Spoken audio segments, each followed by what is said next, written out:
নমস্কার বন্ধুরা, মাঝি কিচেনে সবাইকে স্বাগত। আবার চলে এসেছি আজকের রেসিপি নিয়ে। আজকের রেসিপি ওটসের পায়েস। তবে চলো তোমাদেরকে দেখাই আমি ওটসের পায়েস কীভাবে বানিয়েছি আর কী কী উপকরণ নিয়েছি। তার আগে বলি, যদি রেসিপি ভালো লেগে থাকে তাহলে লাইক, কমেন্ট, শেয়ার, সাবস্ক্রাইব করে দিও আর পাশে থাকা বেল আইকনটি প্রেস করে দিও।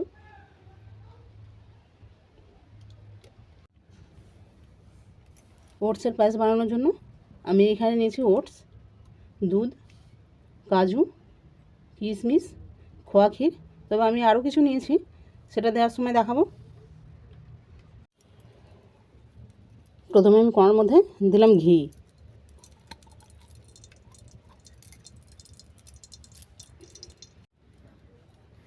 ঘি গরম হয়ে গেছে।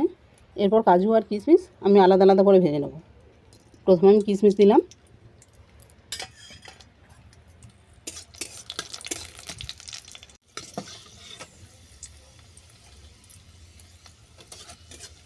দেখো কিশমিশটা ভাজা হয়ে গেছে, এটাকে নামিয়ে নিচ্ছি।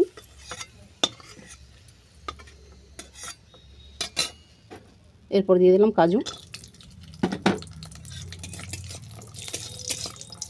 কাজুটাকে আমি বাদামি করে ভেজে নেব।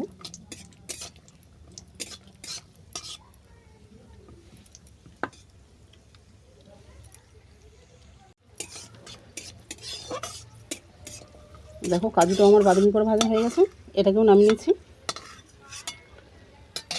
নামিয়ে নিয়ে এই ঘিয়ের মধ্যে দিয়েছি ওটস।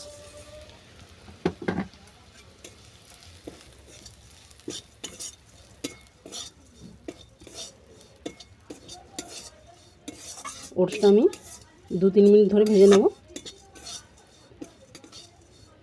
তবে খেয়াল রাখতে হবে যেন বাদামি রং না ধরে।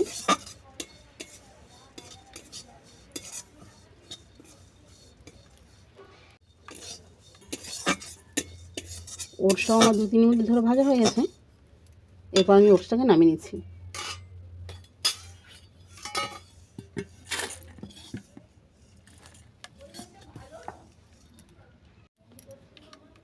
এরপর কোনার মধ্যে আমি দুধটা ফুটতে দিলাম।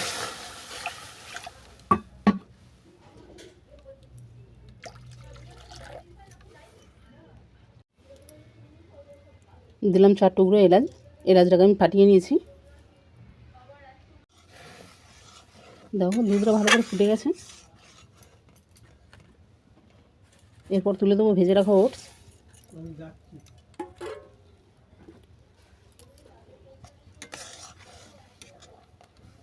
অল্প নেড়ে চেড়ে দিলাম।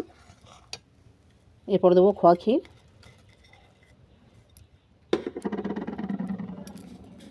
চিনি,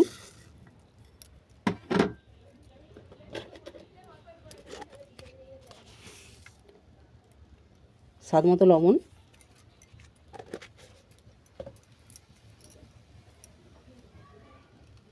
আর দিলাম ঝোলা গুড়।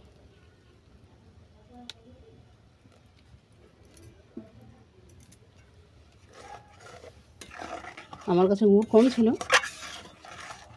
যার কারণে চিনি আর গুড় দুভাগে ভাগ করে দিলাম।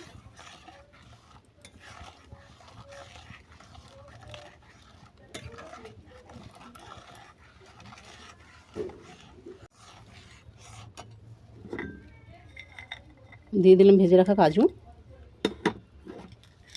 আর কিশমিশ।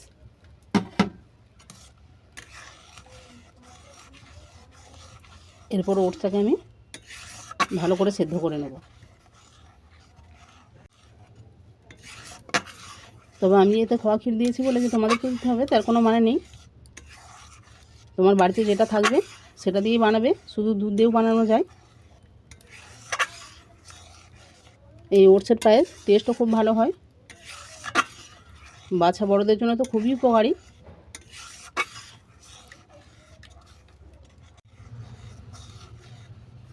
দেখো ওটসগুলো আমার ভালোভাবে সেদ্ধ হয়ে গেছে আর পায়েসটাও হয়ে গেছে।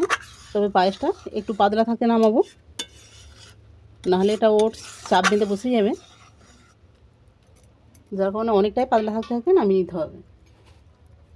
এরপর আমি পায়েসটা নামিয়ে নিচ্ছি।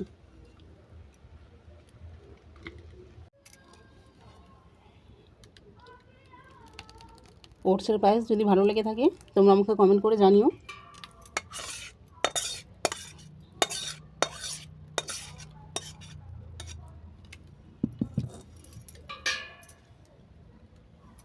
এরপর ওপর থেকে আমি দিয়ে দেবো ভেজে রাখা কিশমিশ, গার্নিশের জন্য দিলাম, আর কাজু।